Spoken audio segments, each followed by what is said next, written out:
వర్షాకాలం వచ్చింది అంటే వర్షాలు పడుతుంటే ఆబాలగోబాలం సంతోషిస్తారు అందరూ. ఎందుకంటే పశుపక్షులాదులు సంతోషపడతాయి, ఆనందపడతాయి, ప్రకృతి పులకరిస్తుంది, అందరికీ మేలు జరుగుతుంది, ముఖ్యంగా రైతులకి మేలు జరుగుతుంది. అయితే ఈ వర్షాలు కొంతమందికి కొన్ని ఇబ్బందులను కూడా కలిగించవచ్చు. అట్లాంటి ఇబ్బందులను కలిగించవద్దని వర్షాన్ని కోరుకుంటూ మల్లా దుర్గయ్య రాసినటువంటి పద్యాలను ఇప్పుడు మనము చదువుదాము.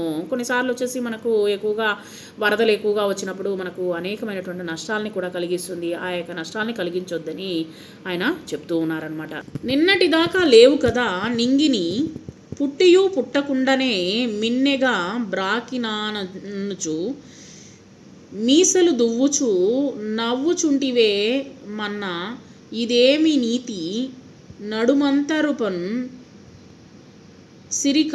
సిరికుబ్బు వారి గర్వోన్నతి నిల్వు నీరయి మహోదది పాలైపోదే మేఘమా. ఇక్కడ ఈ యొక్క పద్యంలో ఏం చెప్తున్నారంటే, ఓ మేఘమా, నిన్నటి వరకు ఆకాశంలో లేనే లేవు కదా, పుట్టి పుట్టకుండానే అంటే సడన్గా వచ్చేసి మేఘాలు అనేటువంటిది ఉన్నట్టుండి ఏర్పడతాయి. పుట్టి పుట్టకుండానే ఆకాశానికి ఎగబాకినావనని మీసాలు దువ్వుతూ గర్వంతో ఎందుకు నవ్వుతున్నావు, ఇది నీతి కాదు. సో గర్వం అనేటువంటి పడకూడదు. నడుమంత్రపు సిరికి మిడిసిపడే వారి గర్వము నిలువునా నీరై సముద్రం పాలవుతుందని తెలుసుకో. సో ఉన్నట్టుండి వచ్చేసి ఏమవుతుంది, మనకు వర్షం అనేటువంటిది వస్తుంది అంటే మేఘాలు వచ్చేసి ఉన్నట్టుండి నల్లగా మబ్బులు అనేటువంటిది ఆకాశంలో ఏర్పడతాయి. సో సడన్గా ఏర్పడుతుంది కదా అని చెప్పేసి గర్వంతో మిడిసిపడ్డావు అనుకో, ఏమవుతావు నువ్వు, నీరంతా ఏమైపోతుంది, సముద్రం పాలవుతావు. కాబట్టి మధ్యలో వచ్చినటువంటి డబ్బుని చూసుకొని జనాలు వచ్చేసి గర్వపడిపోతూ ఉన్నారనమాట. ఆ యొక్క గర్వము నిలుస్తుందా, నిలవదనమాట. సో వేరే వాళ్ళ యొక్క పాలైపోతుంది, లేదా నువ్వే నీ యొక్క జీవితానికి గొయ్యి తవ్వుకున్నట్టు అనమాట. సో ఈ విధంగా మనుషులకు తర్వాత వచ్చేసి ఈ యొక్క ప్రకృతికి రెండిటికి ముడివేసి ఈయన చెప్తూ ఉన్నారనమాట. చిటపట చినుకులు రాలెను, పటపట వడగండ్లు పుడిమిపై బడే, దారల్ పుటపుటనై కుండలతో నటునిటు దొర్లించినట్టులై కనుపట్టెన్, నేలపై మోపిన కాలు చురుక్కని బొబ్బలెక్కిన దినమ్ములు గతించే, నించుక యశ్రద్ధ నుంచిన పాదము జరుకని జార దొడిగే, పగలు రాత్రి అనక ప్రభు పాలితులనుగా ప్రజలందరూ ఛత్రపతులై ఏయిరి, నెరియులు వారిన నేలనంతట వద్దములు దాపినట్లు నీడలు కనపడే. సో వర్షమేమో చిటపట చినుకులతోనే వాన మెల్లిగా మొదలైంది. పటపటమని వడగండ్లు భూమి మీద పడ్డాయి, పెద్ద పెద్ద వడగండ్లు పడ్డాయి. చూస్తుండగానే కుండలతో దారలు పోసినట్లుగా, దారలు అంటే కుండతో నీళ్లు ఒకేసారి పోసినట్లుగా పెద్ద పెద్ద శబ్దాలతో వర్షం విజృంభించింది. సో కాళ్ళు నేలపై పెట్టినంతనే బొబ్బలెక్కించే ఎండాకాలం వెళ్ళిపోయింది. అజాగ్రత్తగా నడిస్తే జర్రున కాలు జారుతున్నది. మామూలుగా వచ్చేసి ఎడతెరిపి లేకుండా కురిసేటువంటి వర్షంలో తడవకుండా ఉండేందుకు అందరూ ఛత్రీలు పట్టుకోవడంతో, ఛత్రీలు అంటే వచ్చేసి గొడుగులు పట్టుకోవడంలో ఈ ప్రభువులు పాలితులు అనేటువంటి తేడా లేకుండా అందరూ ఛత్రపతులే ఉన్నారు. అంటే ఏంటంటే ఇక్కడ వచ్చేసి ప్రభువు, రాజు, పేద అనేటువంటి తేడా లేకుండా అందరూ వచ్చేసి గొడుగును పట్టుకొని ఉన్నారనమాట. సో పెద్ద పెద్ద భవనాల్లో నివసిస్తున్నటువంటి వాళ్ళకి ఇదే వర్షాలు వచ్చినప్పుడు నీళ్ళంతా లోపలికి వచ్చేసి నానా ఇబ్బందులు పడుతూ ఉన్నారు.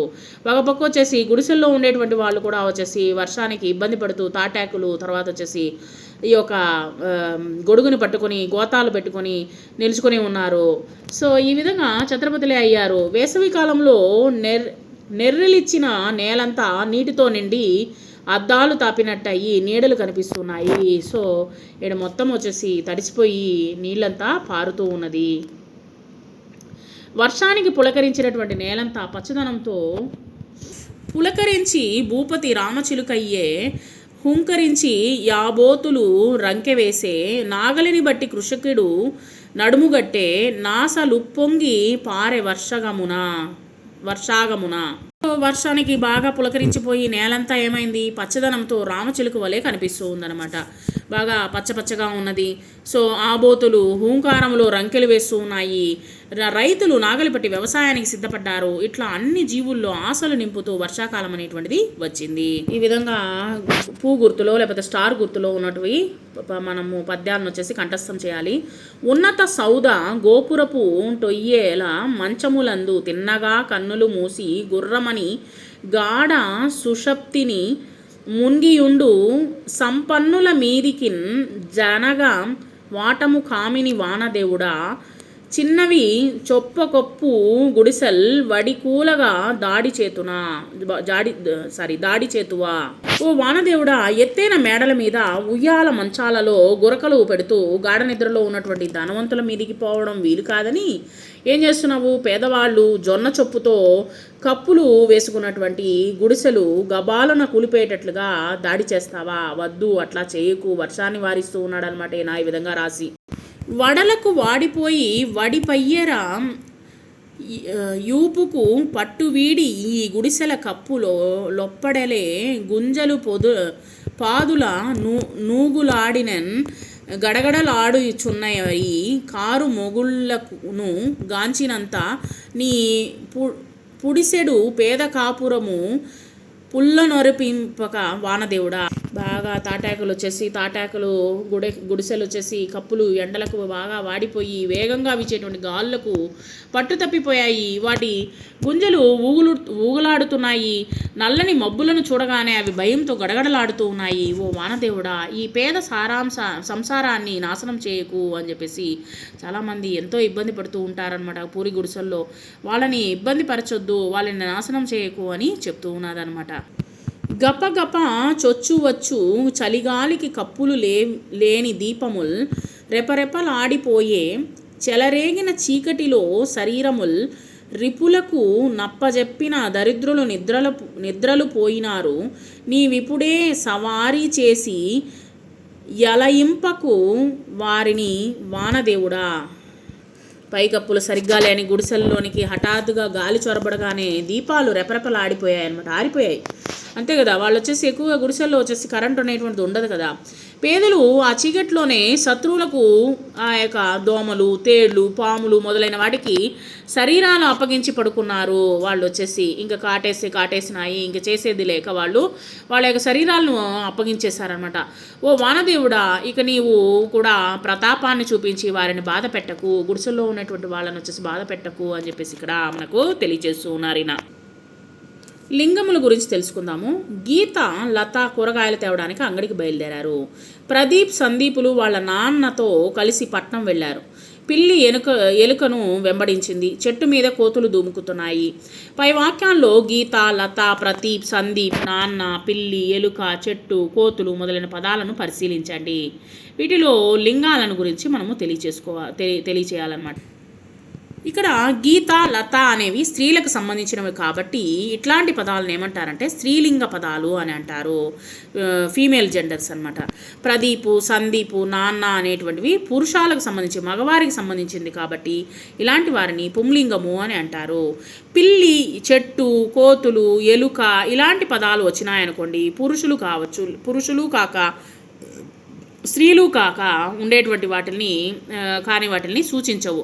ఇట్లాంటి పదాలను వచ్చేసి నపుంసక లింగ పదాలు అని అంటారు. నపుంసక లింగ పదాలు. వీటికి ఇప్పుడు వేరే పేర్లు కూడా ఉన్నాయి. పురుషవాచక శబ్దాలను పుంలింగాలని, స్త్రీవాచక శబ్దాలను స్త్రీలింగాలని, పై రెండూ కానటువంటివి మానవ సంబంధం కానీ వాటిని అనగా వస్తు, పక్షి, జంతు వాచక శబ్దాలను వచ్చేసి నపుంసక లింగమని పదాలని చెప్పవచ్చు. ఇక్కడ ఈ యొక్క పాఠంలో ప్రకృతి తల్లి లాంటిది అనమాట. ఒక్కోసారి కోపంతో కసురుకున్న వెంటనే దగ్గరకు తీసుకుని లాలిస్తుంది. సో ఒకవేళ మనకు వర్షం పడినా సరే మనకు కావలసినటువంటి నీటిని అందిస్తుందన్నమాట ఆ యొక్క ప్రకృతి. కాబట్టి ప్రకృతి తల్లి లాంటిది. మనము ఆ తల్లి వచ్చేసి మనల్ని కోప్పడుతుంది, మనము చేసేటువంటి తప్పు పనిని మనల్ని సరిచేయమని చెప్తుంది. ఇవన్నీ చెప్పేది కోపగించుకున్నా కానీ అమ్మే కదా. సో అదేవిధంగా వచ్చేసి ప్రకృతి మనకు తల్లి లాంటిది. కాబట్టి ఆమె కసురుకున్నా సరే మనకు మంచే చేస్తుంది. అదేవిధంగా తల్లి కూడా వచ్చేసి మంచే అనేటువంటిది చేస్తుంది.